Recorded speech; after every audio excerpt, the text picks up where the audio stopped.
Yakin nggak? Kalau ada hal-hal tentang uang yang sekolah nggak pernah ajarin ke kita. Coba deh pikirin, kenapa ya orang yang dulu ranking 1 di kelas belum tentu jadi yang paling kaya di masa depan? Sementara teman kita yang dulu biasa-biasa aja, sekarang bisnisnya di mana-mana. Ini aneh kan? Seolah-olah ada rahasia tentang uang yang sengaja nggak dibocorin di sekolah. Nah, ini dia kesalahan umum yang sering banget terjadi. Kita diajarin buat belajar giat, dapat nilai bagus, masuk universitas top, terus cari kerja di perusahaan besar dengan gaji stabil.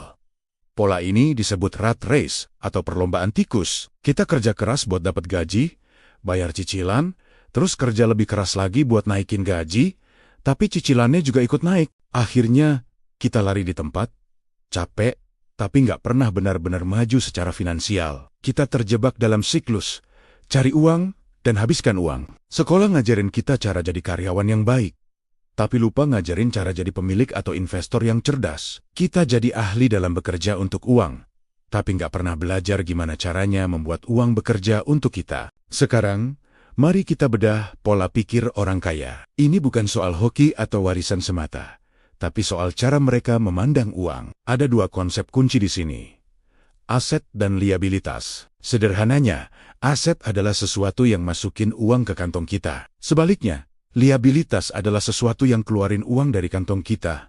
Orang kebanyakan, setelah gajian, mereka langsung beli apa? Mungkin mobil baru, gadget terbaru, atau barang-barang branded.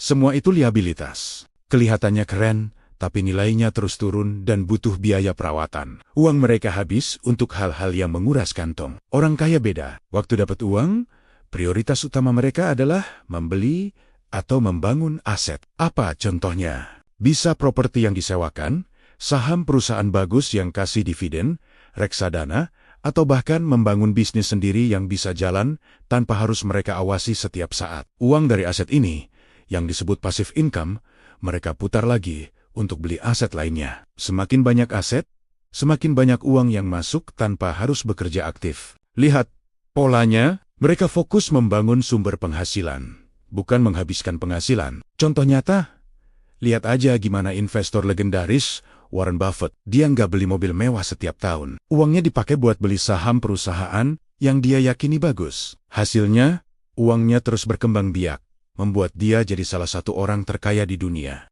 Dia paham betul kalau kekayaan itu dibangun dari tumpukan aset yang produktif, bukan tumpukan liabilitas yang konsumtif. Jadi, gimana cara kita mengubah cara berpikir ini? Sederhana kok.